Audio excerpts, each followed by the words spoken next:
আচ্ছা, তোমাদের সঙ্গে কি কখনো এরকম হয়েছে যে তোমাদেরই প্রিয়জন তোমাদের ভালো চাইতে তোমাদেরকে অনেকটা সংঘর্ষের সামনে দাঁড় করিয়ে দিয়েছে, আর সেই সংঘর্ষ পেরিয়ে তোমরা নিজেদের লক্ষ্যে পৌঁছাতে নিজেরা অনেকটা ক্ষতবিক্ষত হয়ে পড়েছো? আমার সঙ্গে তো অনেকবারই হয়েছে। মাঝে মাঝে মনে হয় যদি এই সংঘর্ষগুলো জীবনে না থাকতো তাহলে জীবনটা হয়তো অনেকটা সহজ সরল হয়ে উঠতো। আবার মাঝে মাঝে মনে হয় যে যদি এই সংঘর্ষগুলো জীবনে না আসতো, যদি তারা আমাদেরকে সেই সংঘর্ষগুলো না করতে দিত, তাহলে কি আমরা আদৌ আমাদের লক্ষ্যের প্রতি ততটাই দৃঢ় প্রতিজ্ঞ হতে পারতাম? জানি না, এই প্রশ্নের উত্তর আজও আমার কাছে অজানা। আমি এরকম অনেককে দেখেছি যাদের সুযোগ সুবিধা সামর্থ্য সব কিছু থাকার সত্ত্বেও নিজেদের নির্দিষ্ট কোনো লক্ষ্য স্থির অবধি করতে পারেনি। আবার আমি এরকম অনেককে দেখেছি যারা সুযোগ সুবিধা এবং সামর্থ্যের অভাবে নিজেদের লক্ষ্যে পৌঁছাতে অচল হয়ে পড়েছে। আমি মনে করি যেরকমই পরিস্থিতিতে থাকো না কেন, নিজেদের লক্ষ্য থেকে কখনোই সরতে নেই। কারণ জীবন তো একটাই, তাই না? আর এই জীবনে সুখ স্বাচ্ছন্দ্য টাকা পয়সা যাই কিছু থাকুক না কেন, দিন শেষে কিন্তু এগুলো কিছুই আমাদের নিজস্ব নয়।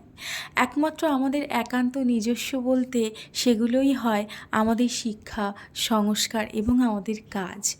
তাই আমার মনে হয় এমন একটা পরিচয় তৈরি করা দরকার যেটা একান্তই আমাদের নিজস্ব, শুধুমাত্র আমাদের নিজস্ব পরিচয়। তো দেখো, কথায় কথায় কিন্তু আমার বেসটাও অনেকটা হয়ে এলো। আমি কিন্তু ফেসে কনসিলিংও করে ফেলেছি আর ফাউন্ডেশনও অ্যাপ্লাই করে ফেলেছি। এখন আমি কিন্তু ফেসটাকে হাইলাইট করছি, তোমরা শেষ অবধি দেখতে থাকো। জানো, মেকআপ এমন একটা জিনিস, বেসিক কিছু জিনিস মাথায় রেখে যদি তোমরা নিজেদের মতন করে জিনিসগুলোকে করো, তাহলে আমার মনে হয় অনেক অনেক অনেক টাইম বেটার রেজাল্ট কিন্তু তোমরা পাবে। কাউকে দেখে কপি করা বা কাউকে দেখে দেখে সেটাকে হুবহু নকল করা, এগুলো আমার মনে হয় মেকআপে হয় না, বা সেটা করলে ভালো রেজাল্ট পাওয়াও যায় না। জানি না, আমার সঙ্গে যদি তোমরাও একমত হও তাহলে কিন্তু অবশ্যই কমেন্ট করে জানিও। মেকআপ থেকে হয়তো আমি সেরকম এখনও পর্যন্ত সাকসেস পেয়ে উঠতে পারিনি, কিন্তু মেকআপ থেকে আমি নিজেকে চিনতে শিখেছি, নিজেকে জানতে শিখেছি। আসলে কি বলো তো, তোমরা যদি কেউ কোনো প্রফেশনের সঙ্গে যুক্ত থাকো তাহলে তোমরা সেটা জানবে যে যেই কাজটা তোমরা নিজেরা মন থেকে ভালোবাসো ভালোবেসে করো, সেটার জন্য তোমরা কতটুকু সাকসেস পেলে কি না পেলে আমার মনে হয় সেটা খুব একটা যায় আসে না।